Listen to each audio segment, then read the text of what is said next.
Emotional patterns. Your emotional patterns can be as damaging to your overall welfare as your mindset.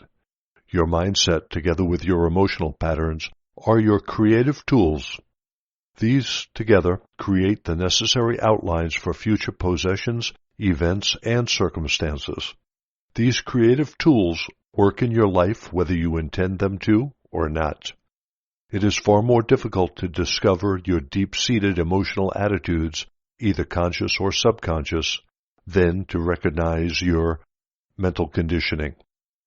People can be possessed by negative emotional patterns and be quite unaware of them, since they are covered by the moment-to-moment emotions arising from the daily routine. To discover what your emotional patterns really are, ask yourself questions along the following lines, and be totally honest with yourself. To try to hide from the truth of your emotional patterns is merely to deceive yourself and hold yourself back from achieving the joyous state of existence you were intended to enjoy. How do you really feel about life? I want you to write yourself a warmly compassionate letter, telling yourself exactly how you feel as you answer the following questions. Are you happy to be alive, or would you prefer to be able to cease to live? If your truthful answer is the latter, then you have a negative attitude toward existence and are at war within yourself at a deep level. You know consciously that you have to continue your daily life, but at your deepest level you would like to quit. The interior war prevents you from attracting all that you could be experiencing with a positive emotional pattern. How do you really feel about your relatives? Is there any buried hostility which you do not want to admit or that you do not realize existed? How do you feel about your employment, colleagues, entertainment, other races, etc.? Write down all your discoveries about yourself and lock it away in a safe place. This work you have done for yourself is for yourself, only for your benefit.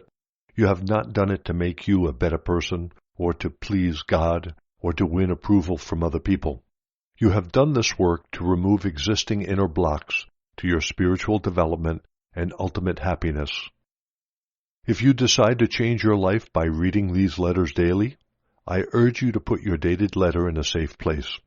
Reread it in a year's time and rejoice in the great changes which you will see have taken place in your mindset. You will also see that there have been changes in your circumstances. Remember that prayer and meditation focused entirely on your Creator will bring you new strength and insight, which in turn will bring changes to your feelings and environment. When praying, never focus on your problems. Always ask for the right remedy. Let your Creator bring you the right solutions which your human mind is incapable of thinking up. For instance, never tell your creative Father how ill you are. Concentrate on the power you are receiving immediately into your condition, although your consciousness may be too densely human to feel it, and give thanks for your swift recovery and believe in it. When you give thanks, you are accepting, acknowledging, believing, impressing in on your own consciousness the realization that your prayer now lies within the Father Love consciousness and is being processed for visible manifestation in due course at the right time. When in Palestine, I constantly gave thanks for the work before it was accomplished. Never pray and then go out of your room and tell people how ill you feel or how terrible the personal or national situation is. If you have asked the Father Creator to solve your problems, finances, or poor health, what an insult to the Father Creator to continue to bring up past negative conditions. You immediately undo the work the Father Creator is engaged in. If in your mind, after prayer, the old conditions have not become past negative conditions, then return to the prayer until you can dismiss them from your mind and really believe that all is being divinely taken care of, right that minute. Return again and again to giving thanks for the benefits you have asked for. They will surely materialize. There are many thousands of people in your world today consistently relying on the universal Father Creator to fulfill their every need and witnessing to the manifold blessings in their lives. Abandon fears. They have availed you nothing. Now turn to the universal Father Creator as the source of your being, conception, growth, development, nutrition, regeneration, healing, fulfillment of your every need, protection, all within a system of spiritual law and order. Realize that all this wonderful work is constructive, purposeful, orderly. You truly have a mastermind behind you, your family and living conditions. Trust it. Do not allow your thinking to spoil the divine creative operation. Remember, above all, that I, the Christ, only perform my so-called miracles because I realized that the kingdom of God was within me, and that I could always rely on my Creator Father to do the work in and through me. Remember that you only have an individual consciousness because you have drawn it from the Creative Father consciousness.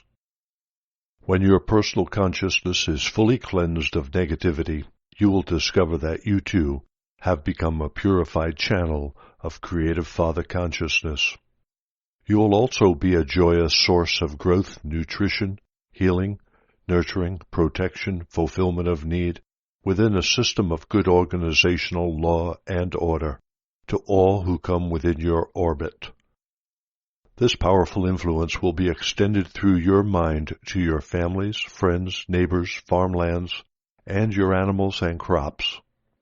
Even as electricity passed through your hands will light a Bunsen burner in a laboratory, so will your life force radiations benefit all who come within your radius of influence.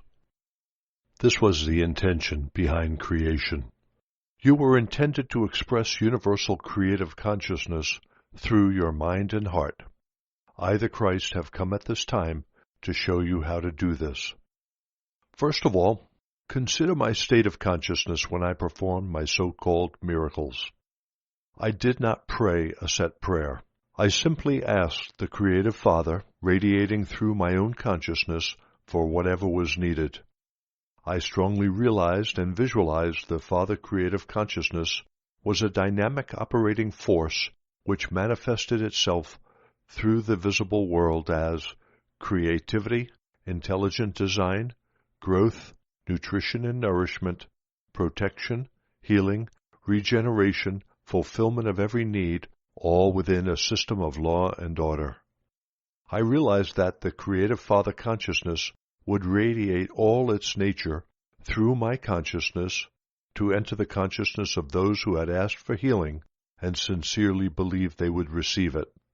I also knew that if they did not have faith and expectancy of healing, this type of negative consciousness would not be influenced by the inflow of the nature of Father Consciousness, and no healing would take place. I also realized that the healing work done by the Creative Father Consciousness was really love made visible on earth. I also realized that all the work done by the Creative Father Consciousness within the visible world was love made manifest, and gave thanks.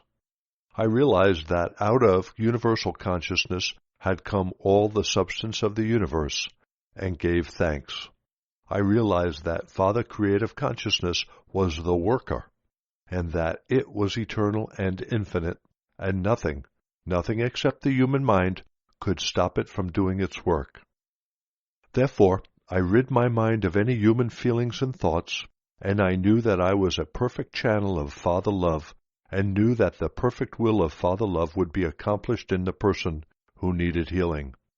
But note this.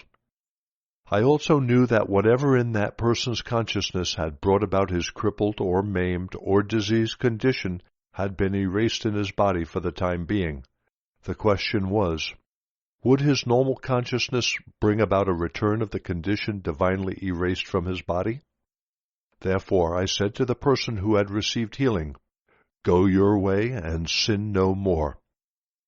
I want you to know and believe with all your hearts that my state of consciousness when on earth, described to you in the above paragraphs, is the state of consciousness to which you should also aspire with all your mind and heart.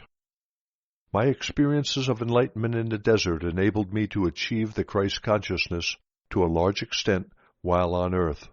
But you can follow in my steps if you have the will to do so, and I will surely be at hand to help you on your journey. You may feel my presence if you are sufficiently sensitive to do so. But if for some time you feel nothing, do not be cast down, because as you do the work of changing your consciousness, you can be absolutely certain you will be tuning into my Christ consciousness, and I will be aware of all that is happening to you. Know that your purpose on earth is to ascend in spiritual consciousness until you transcend all the humanhood which presently holds you back, until eventually you too can control the elements and become a master. Realize too that when world consciousness is fully attuned to Father Creative Consciousness, all things inimical to the perfect well-being of man will disappear. There will be no more malaria-bearing mosquitoes, locusts to strip your crops, severe climatic conditions, infections, viruses, and everything else which presently cause problems for living things. You will live within a cloak of universal protection. When your own consciousness is perfectly attuned to and in harmony with Father Love, then you too will be divinely protected and will become channels of creative design, growth, nutrition and nourishment, protection, healing, regeneration, fulfillment of need, law and order. Father Love will be operational within your mind, heart, body, and your affairs. It will be operational in all those to whom you direct its power.